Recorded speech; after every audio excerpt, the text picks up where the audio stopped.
¿La reencarnación es real? Y si no lo fuera, ¿por qué existen personas con relatos verificables de sus vidas pasadas? Todas esas cuestionantes y otras más serán expuestas en esta presentación.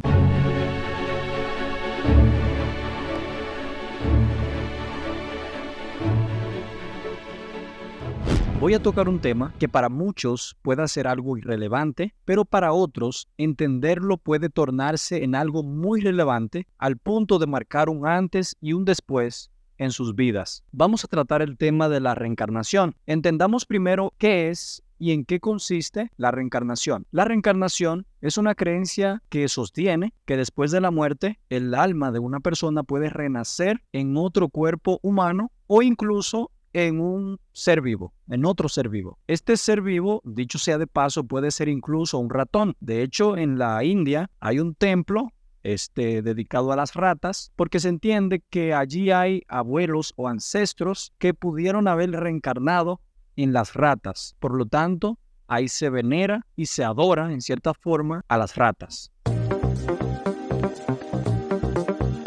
Las almas pueden pasar por diferentes vidas, según la reencarnación, y pueden tener diferentes experiencias, todo con el fin de alcanzar lo que le llaman la iluminación espiritual o el perfeccionamiento, lo que en otro sentido sería como un tipo de purgatorio. En el relato del rico y Lázaro, en Lucas capítulo 16, un rico en el infierno le pide a Abraham que permita que uno de los muertos regrese para advertirle a sus 5 hermanos, de modo que ellos cambien su forma de vida y como resultado pudiesen evitar el tormento en el que él se encontraba en ese momento.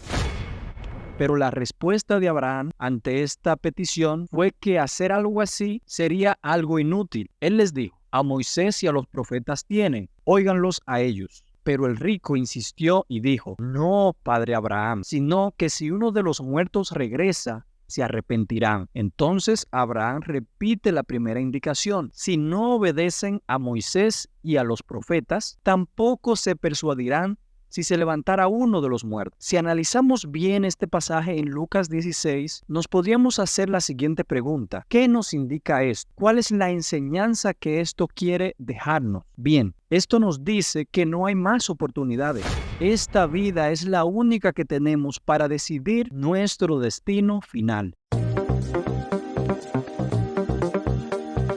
La idea del purgatorio y la reencarnación y otras ideologías familiares tienen el mismo fin, y es inducir a la gente a creer que sin importar cómo vivan en esta vida, al morir tendrán oportunidades innumerables de arrepentirse más adelante, para que finalmente puedan entrar en el cielo, paraíso o gloria, como muchos lo definen. Supongamos que todo esto fuera así. ¿Quién sería tan ingenuo de querer ir al infierno a quemarse? Se tendría que cerrar el infierno por falta de voluntarios a quererse quemar. Como puedes darte cuenta, esto no tiene mucho sentido. Sin embargo, millones de personas creen fiera y energéticamente en estas ideas. La idea de todas estas teorías se remontan a los inicios de la humanidad. En Génesis capítulo 2, Dios le da una orden a Adán y a Eva, la cual si desobedecían, como resultado de su desobediencia, Dios dijo: ciertamente morirán. En Génesis capítulo 3, Satanás les dice: no morirán. Desde entonces, para los hombres es más agradable y dulce creer a las palabras del diablo, que es padre de mentira, que escuchar la palabra de Dios. Después de todo, ¿no dice 1 de Timoteo 3:16 que el único que tiene inmortalidad es Dios? Pero Moisés, aún no nos respondes. ¿Por qué existen personas con evidencias reales y relatos de que vivieron en vidas pasadas? Bien, no te impacientes, vamos para allá. Voy a explicarte esto tratando de no dar muchas vueltas y de explicarme de la forma más sencilla posible. Lo haré con una pregunta. ¿Crees que es natural o normal que un ser humano que apenas acabas de conocer por primera vez sea capaz de relatarte cosas de tu pasado con lujos de detalles? No. Eso no es para nada normal. Sin embargo, tengo para decirte que existe. Y a esas personas se les llama brujos, videntes, clarividentes, mediums, chamanes, agoreros, sortilegos, etc. Pero ¿crees que realmente estas personas tengan una habilidad natural e innata de hacer estas cosas? No, imposible. Estas personas realizan ceremonias, invocan espíritus, realizan ofrendas a espíritus y hacen ritos para invocar o provocar que una entidad espiritual se posesione de ellos y le pasen información que de forma natural nunca podrían obtener. Esto es algo así como los profetas, solo que estos operan bajo el Espíritu de Dios y no pueden ser manejados al antojo humano, pues el Espíritu de Dios no se presta a nuestros caprichos o curiosidades.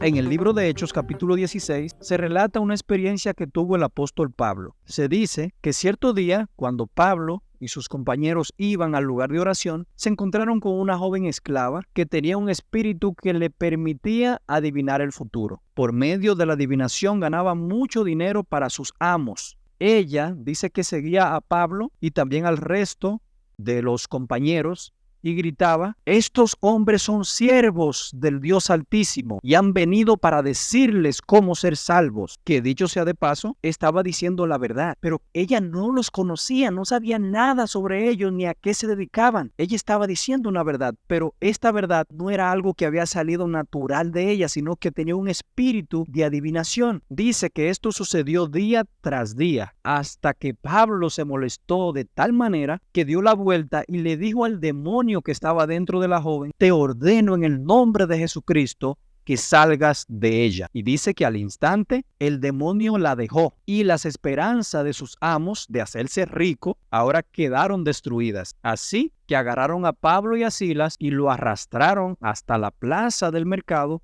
ante las autoridades, pues obviamente ya el negocio se les había arruinado. Esos mismos espíritus son los que le dan informaciones precisas a esas personas que detallan que tuvieron vidas pasadas, con el fin de confundir a la humanidad y llevarlas a un lugar de tormento que ha sido preparado para el diablo y sus ángeles.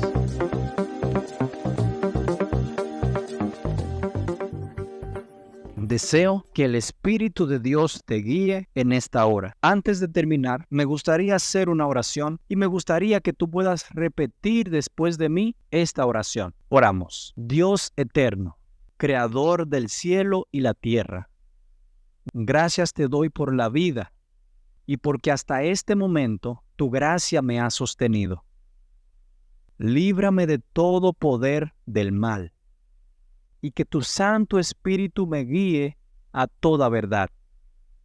De corazón te pido que me guíes. Sé tú mi Padre, sé tú mi pastor, desde ahora y para siempre.